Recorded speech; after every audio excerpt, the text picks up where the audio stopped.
Oo, aalis sa kanyang upuan. Dapat na yun. Kaya mga kababayan, hindi ko na po isa-isahin ang mga pagnanakaw na ginagawa nila sa kaban ng bayan. Inaalay ko ang aking buhay para sa ating bansa. Dahil maliwanag pa sa sikat ng araw ang pinagkagawa nilang katarantaduhan sa ating sa harap-harapan. Ako po ay lumabas upang magsalita sa isyu na ito. Ang pagnanakaw sa kaban ng bayan ay para na itong puno na nag-ugat na sa kailan ng malaliman. Mabigat po sa akin magsalita dahil may pamilya ko. Ang problema sa administrasyong ito, dahil kung sino pa yung pinaka-leader natin, siya pa ang pinaka-puno ng korupsyon. Yung palang pera na binubuhat namin at dinedeliver mula sa masamang gawain. Si Marcos mismo ang punong kriminal sa Bandarang sa kaban ng bayan. Punta kami sa 20 Ladybug Corner, Dragonfly, Valley 36, Pasig City. Kung bakit mga kababayan, ang bawat sanga ng puno na ito ay siya ring bunga kung ano yung inahatid ng punong ito. Kaya pagod na po tayo mga kababayan. Bingi na po tayo. Ayan na, sa bawat rally. Bawat umaga, nagre-report ako sa PGC sa Horizon, sa Bonifacio Global City, kung saan nakatira si Kong Saldico. Tungkulan siya, sana si Marcos na para sa loob yan. Sumasakit na po yung ating mga tenga. Sumasakit na po yung ating mga dibdib. Tama. Tama na. Sobra na. Palitan na, pababain na. Pababain na, palayasin na.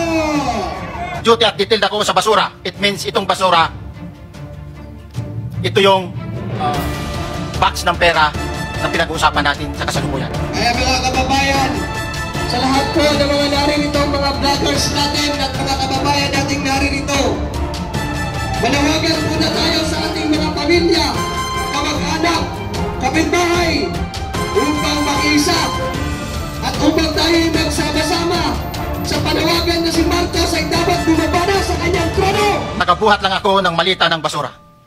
Ang ibig sabihin ng basura ay malita na may lamang pera. Marcos Romualdez palayasin! Marcos Romualdez palayasin! Ang bawat malita ay may lamang humigit kumulang 48 million pesos. Marcos Romualdez palayasin! Tuloy-tuloy na po natin ito mga kababayan. Huwag na po tayong tumigil hanggat ang mga korap sa gobyerno ay hindi bababa sa kanilang mga pwesto. Magpapatuloy po tayo sa ating panawagan dahil kung tunay po tayo gusto ng pagbabago, ang pagbabago ay dapat nag-uumpisa sa ating sarili. Oh, tama yan! Kaya kung kayo, yung mga nasa bahay, kung gusto nyo ng pagbabago, dapat mag-isa tayo dito sa panawagan upang si Marcos ay bumaba sa kanyang trono. Tama! September 21, alas 11 ng umaga, Kita Kids, Occupy EDSA! Hindi po sapat mga kababayan na puro lang tayo reklamo at reklamo sa social media. Hindi po sapat na magmamarites lang po tayo doon sa ating mga kapitbahay kung ano yung mga kabarastugang ginagawa ng gobyerno nito sa ating mga mamayayang Pilipino. Tama! Dapat po tayo ay gumalaw. Dapat po tayo ay humakbang. Dapat po tayo ay makisa sa bawat rally at panawagan kung saan-saan sulok sa Luzon, Visayas at Mindanao.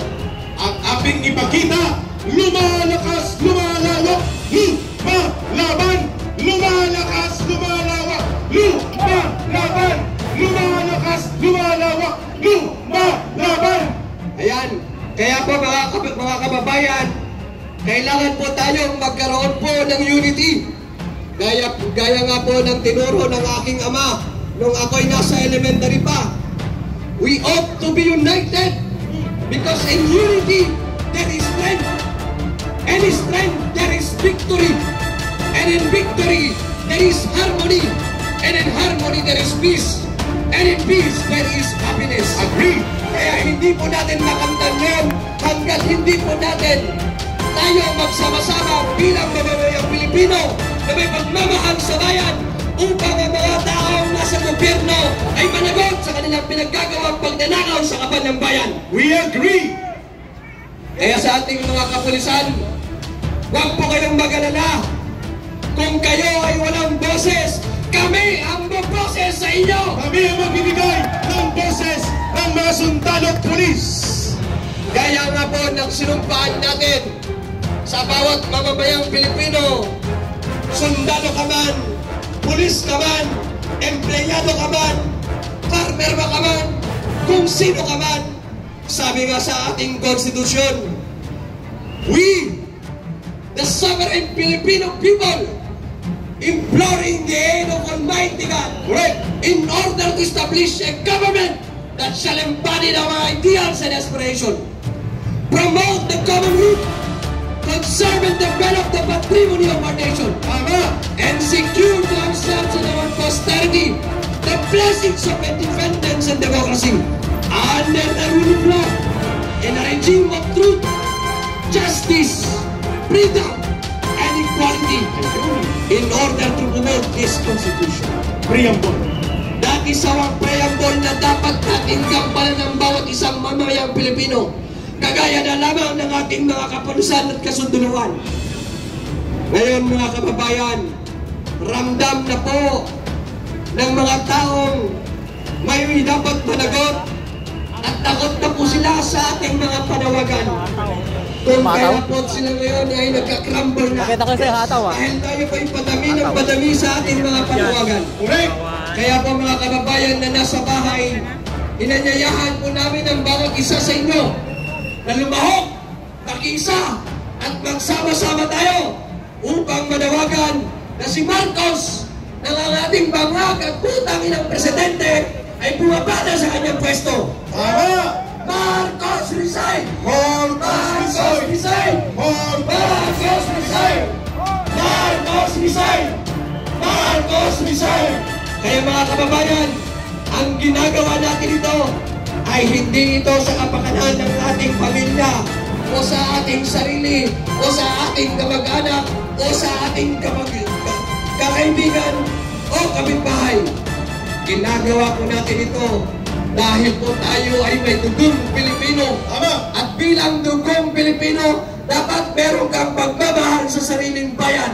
Kung ang sariling bayan mo ay inaapi na, huwag kang pumayag na patuloy silang mag-aapi sa mamamayang Pilipino.